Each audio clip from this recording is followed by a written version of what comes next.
Okay, so listen to what I'm going to tell you. Here's my monologue. The Christian terrorist. In the aftermath of the Norway massacre, talking heads are telling us that the crimes of Anders Behring Breivik are simply the product of insanity. Today, his lawyer claimed that his beliefs are insane. Everyone is claiming that this had nothing to do with his Christianity. Even the leprechaun Bill O'Reilly on Fox News said Breivik is not a Christian. But the terrible truth of the matter is that Breivik is a Christian. He loudly proclaims his Christianity. He calls himself, quote, 100% Christian in his manifesto. He claims to be a member of the Knights Templar, which is presumably a reinvention of the 12th century Christian organization which participated in the Crusades. When he justifies his violence, who does he quote? He quotes the Bible, Luke, Matthew, Isaiah, Daniel, 1 Corinthians, 2 Corinthians, Exodus, Samuel, Judges, and Psalms. The manifesto that he wrote says, quote, God will anoint you with his power to go into battle, and God can be a man of war if he wants to be. Even the dates listed in his manifesto are aligned with dates in the history of the Christian-Muslim conflicts. For example, the date he selected for the final purge of Muslims from Norway was in 2083, which is the 400th anniversary of 1683 at the Battle of Vienna, where the Muslim Ottoman Empire was defeated and stopped from invading the rest of Europe. Just as the radical Muslim terrorists are Muslim, this radical Christian terrorist is a Christian. And just as moderate Muslims must speak out against the violent acts of their radical brethren, good Christians must speak out strongly against violence of this nature and against any radical terrorists that may be within their ranks. Radical Muslim terrorists distort the Quran and the Islamic tradition in ways most Muslims would never accept. But nevertheless, they base their terrorism in the tradition of Islam. Anders Breivik has done the same. The Islamo-fascists attack and kill their own people in order to further their own radical ends. They've killed Muslims, that is, Muslim killing Muslims, in Iraq, in Morocco, in Afghanistan. And why did they do it? Why? Because many Islamic radicals have a greater animosity towards dissenting Muslims than toward Westerners. In Pakistan, the radical group, Sunni Muslim group, Sipah-e-Sahaba, has not only killed many members of the Shia minority, but many of their own Sunni clerics have been killed as well, because the clerics rejected their extremist agenda, often imposing their radical vision of Islam is more important to them than the hatred of the West. Similarly, the Christian terrorist in Norway targeted his own people. He wanted to kill members of the Labour Party, native-born Norwegians, because in his twisted mind, eliminating members of a liberal political party in his own country was more important to him than eliminating an outside threat. I've said time after time on this show, The Savage Nation, that the greatest threat, and the greatest victims, rather, of radical Islam, the greatest victims of radical Islam happen to be their own co-religionists. And now a radical Christian fundamentalist has attacked his own people in order to further his extremist cause. Now, it is true that Anders Breivik twisted the Christian tradition in directions that 99% of Christians could never accept. But his violence was based in Christian thought and history. The Islamo-fascists killed their own in Pakistan, in Iraq, and Afghanistan.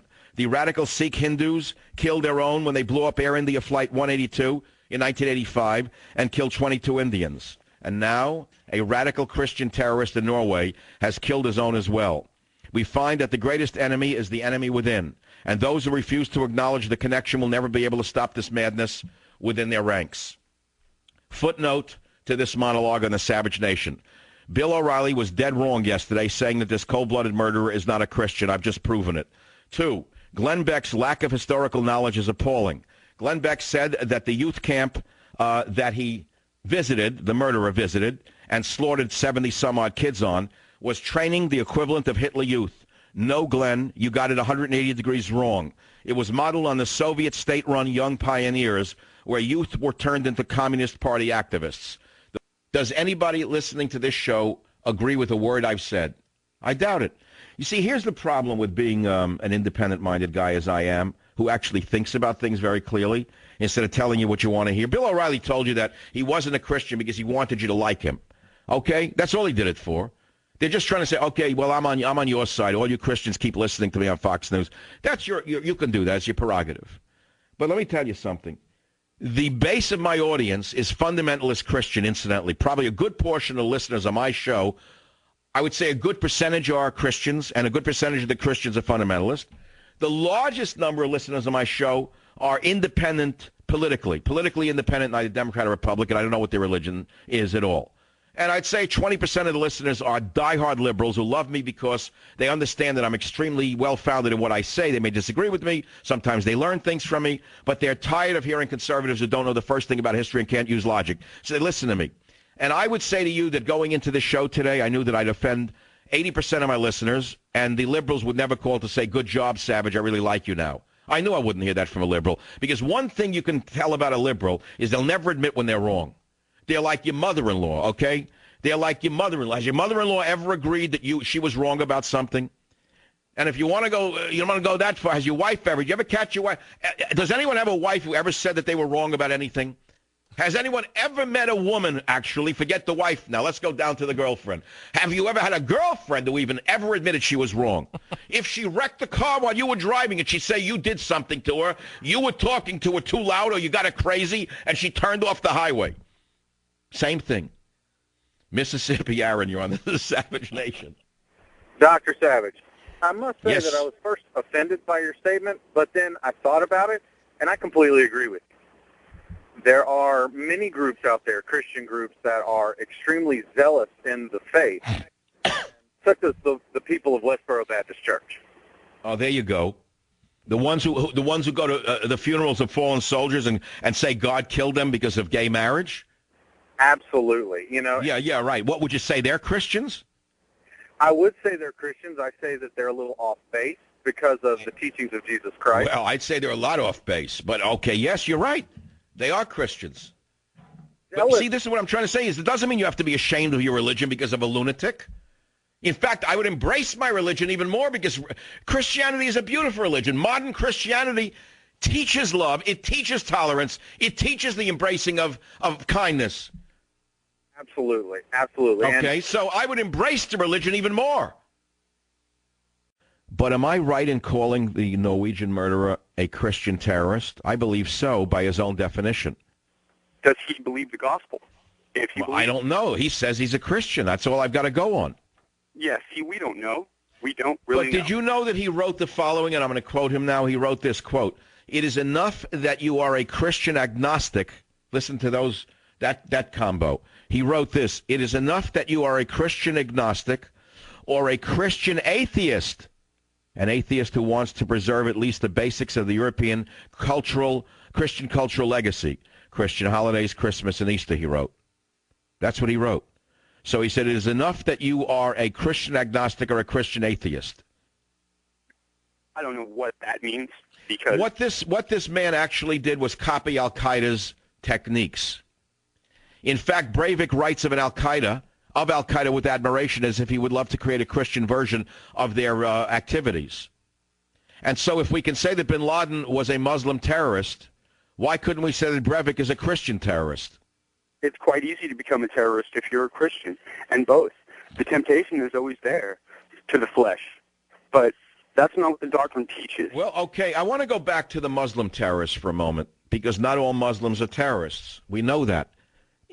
See, your logic will not support the idea that all Muslims are terrorists, because if they all were, then it'd be 1.1 billion Muslims at war with everybody on the earth, and they're not. They may hate you, but they're not terrorists. Just as you may hate others, but you're not a terrorist. And don't sit here and tell me that you got a halo over your head because you have a cross and you go to church. You know, look within your own heart and don't argue with me. Look within your own heart, don't argue with me. I'm only a radio host who has a strong opinion on this and many other matters, or I wouldn't be on the radio. I would have disappeared a long time ago. I expect many of you are angry at me right now, and I expect many of you totally think I'm wrong right now, but I'll bet you that in a few days you're going to have discussions about this because of me, and you're going to call the show and say, Savage, you were right. Or you're not going to call the show, and you're going to say I was right anyway. That's okay, because I intend to provoke discussion. Not simply to be devil's advocate, because I believe in what I'm saying, but to make you understand the danger of certain ideas and where they can lead you. So having said that, Breivik wrote of Al-Qaeda with admiration. He actually admired Al-Qaeda. And that explains why this madman killed his own kind, killed young Norwegian children, 18, 20 years old, hunted them down like rabbits. The most dastardly Nazi-like act I've seen in my time. Well, the same as what I've seen here in America with guys with the black raincoats. What was that massacre, Beowulf, when the kids walked in with the guns on drugs? Columbine, okay? And hunted down fellow students and shot them like they were rabbits. I don't understand that mentality. To me, anyone who does that would have worked for Adolf Hitler in the death camps or in one of the Einsatzgruppen going around shooting innocent civilians. You see, you don't understand the heart of man. I guess many of you don't want to understand that this heart of man has never gone away. The heart of evil exists in the human in the spectrum of humanity. Maybe I couldn't do it, maybe you couldn't do it, but listening to this show, I can guarantee you are many people who could do it and would do it if it was state sanctioned. And that is the danger of this type of thinking.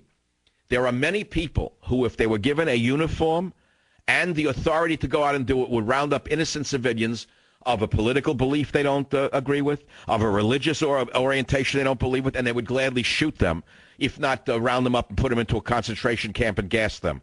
Don't assume it couldn't happen again. It could happen again. And I am telling you that when it appears, no matter what the symbol is, no matter what the religion associated with it is, you have to understand that evil exists, and you must stand up to it and say, no, that is not me. It doesn't mean you have to eschew your religious beliefs, to eschew the man who uses your religion, or in fact embraces your religion, or in fact is of your religion who is evil. It doesn't mean your religion is evil. It means he's evil. And so in casting out his evil, you make sure you yourself don't fall into that well. I'll be right back. Christian terrorist, the greatest enemy is the enemy within. Is Norway's suspected murderer Breivik a Christian terrorist? Some would argue yes. I would include myself in that argument, not to slam Christianity, but as a warning to those of you who think that it can't happen within your own ranks. It can and it did. It can and it did, and it will happen again. Now listen to this. I would remind you that extremism in the defense of liberty is no vice. And let me remind you also that moderation in the pursuit of justice is no virtue. Now, I am a Goldwater conservative. I believe those are the truest words ever spoken in my lifetime, next to Eisenhower's Beware the Military-Industrial Complex. However, it doesn't mean that you have to go out and start slaughtering innocent people if you believe that extremism in the defense of liberty is no vice. It doesn't mean you go out and blow things up and blow up parliament buildings. It doesn't mean you go out and kill children. And what I'm trying to have you understand is you can be an extremist without being a murderer. You can be an extremist without being a terrorist. In fact, I want to educate you that you absolutely can be an extremist and not be a terrorist. You absolutely can be an extremist in what you do and work around the clock to save this nation without having to resort to what this lunatic did in Norway. That is the whole point of my show, which is not to now withdraw from the battle against multiculturalism, not to withdraw in your battle against socialism, not to withdraw in your battle against cultural and economic Marxism, but in fact to redouble on your efforts and fight them with everything in you without resorting to terrorism. Do not resort to terrorism. Do not become a murderer, but be an extremist. I'm trying to tell you, you can be an extremist without being a terrorist. And I think that these definitions become critical, especially in times of like ours, where we have an extremist in the presidency. How would you define Barack Obama if not as an extremist? Barack Obama is an extremist. Why do I say he's an extremist? He has taken an extreme position of the far left, which is that you must raise taxes without cutting spending. You must raise taxes on the productive members of society, and you must not cut a dime of the benefits that are being sucked out of the system by the 80 million people a week who get checks from the U.S. Treasury. I think it was 80 million people a week get a check from the U.S. government. Who do you think's paying that check?